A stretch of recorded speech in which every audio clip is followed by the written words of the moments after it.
May mga pressure ba na nararamdaman or mga pressure sa mga big boss, sa mga teammate o sa mga coach na kailangan every year, kailangan makuha mo yung MVP May mga sinasabi ba silang ganun? Wala namang ganun. Basta ako, goal ko rin sa sarili ko, makapanalo ko na maraming championships bago ako magretiro sa PBA.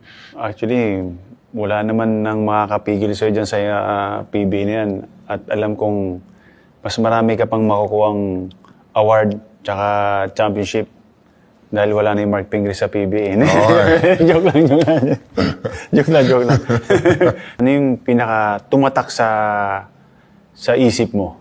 Yung pinaka-special para sa'yo? Siguro yung down 0-3 kami. Versus Alaska? Alaska. Yun. Na-injured kasi ako nung layoffs pa lang ata. Tapos nakabalik ako, game 5 na. Sobrang ginawa nung ganda nung nilaro ng mga teammates ko. Kuya Yancy, Gabi Espinas, Chris Ross, Arwin, Alex Lat. Buong team, sobrang ganda nung nilaro.